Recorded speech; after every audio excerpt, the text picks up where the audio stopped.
Hello बच्चों, let's read this question. The question says, assertion if a charge is released from rest in an electric field, it will always move along an electric field line. Reason, force on a charged particle is always in the direction of electric field. Option first, both assertion and reason are correct and reason is the correct explanation of assertion. Option second, both assertion and reason are correct, but reason is not the correct explanation of assertion. Option third, assertion is correct, but reason is incorrect. Option fourth, both assertion and reason are incorrect.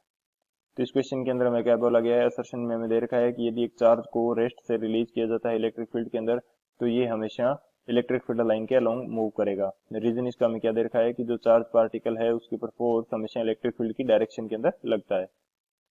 तो ये हम देखते हैं इसके लिए की concept की यदि बात की जाए तो की कंसेप्ट इस क्वेश्चन के लिए क्या होगा।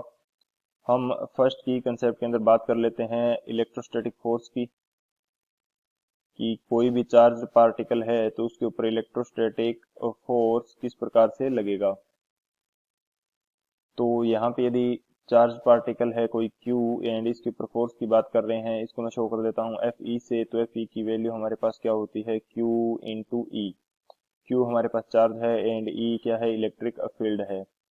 सो इलेक्ट्रोस्टैटिक फोर्स तो ये रहता है हमारे पास। सेकेंडली, जो इलेक्ट्रिक फील्ड लाइन है इसकी डायरेक्शन हमारे पास क्या होती है, इलेक्ट्रिक फील्ड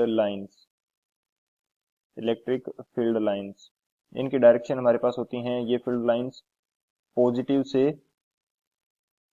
इंड्यूस होती हैं एंड नेगेटिव चार्ज की तरफ खत्म होती हुई दिखाई देती हैं।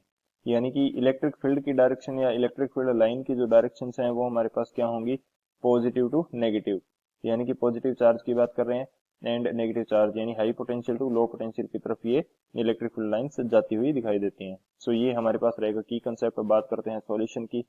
सॉल्यूशन की यदि बात की जाए तो हमें क्वेश्चन के अंदर दे रखा है कि यदि कोई चार्ज पार्टिकल है इलेक्ट्रिक फील्ड के अंदर, इसको छोड़ दें तो ये हमेशा इलेक्ट्रिक फील्ड लाइन के अलोंग मूव करेगा। ये मेरे पास बोल देता हूँ कि मैं यूनिफॉर्म इलेक्ट्रिक फील्ड है जिसकी वैल्यू क्या है, ई।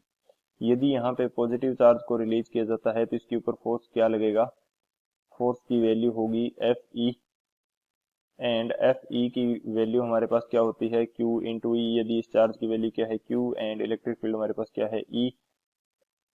तो ये तो आ गया क्यू ई। यदि हमारे पास पॉजिटिव चार्ज है तो इसके ऊपर फोर्स लगता है, force in the direction of electric field, in the direction of electric field, electric field की डायरेक्शन के अंदर फोर्स लगेगा। यदि ये हमारे पास नेगेटिव चार्ज है तो इसके ऊपर जो फोर्स लगेगा ये opposite to the direction of electric field लगेगा, force in the opposite direction of electric field, force in the opposite direction of electric field E.